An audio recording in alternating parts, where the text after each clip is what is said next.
আপনি নিশ্চয়ই শুনেছেন আপনার দাদা, কাকা কিংবা মুরব্বীদের কাছ থেকে, হয়তো আপনি দেখেও থাকবেন, পুরনো জিনিসগুলোর মতো এখন আর কিছুই হয় না। হোক সেটা টিভি, মোবাইল, ফ্যান কিংবা বাসনপত্র, যেটাই বলেন না কেন।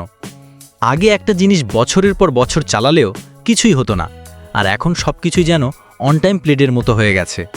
কিন্তু প্রশ্ন হচ্ছে কেন? প্রযুক্তির উন্নতি হয়েছে, কিন্তু এগুলোর অবনতি কেন হলো?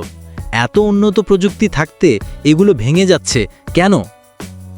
বর্তমানে আগের থেকে অনেক বেশি ভালো কিছু বানানো সম্ভব, কিন্তু তার বদলে আরও ভেজাল বেড়ে যাচ্ছে। এর পিছনে রয়েছে দুইটি কারণ। এক, বর্তমানে হাজার হাজার কোম্পানি তৈরি হয়েছে। দুই, ক্রেতারাও চালাক হয়ে গেছে। এখন প্রশ্ন হচ্ছে, অনেক কোম্পানি হওয়ার কারণে তাদের সেল বাড়ানোর জন্য ভালো প্রোডাক্ট তৈরি করার কথা, আর ক্রেতা চালাক হওয়ার কারণে তার তো ভাতপণ্য কেনার কথা। কিন্তু এরকম কেন হচ্ছে না? তাহলে এই কারণ দুটি কি ভুল? মোটেও না। ক্রেতা চালাক হওয়ার কারণে সে কম দামে ভালো পণ্য খোঁজে, এবং একাধিক কোম্পানি থাকার কারণে যে কোম্পানি কম দামে পণ্য বিক্রি করে, চালাক ক্রেতা ওই পণ্যই কেনে।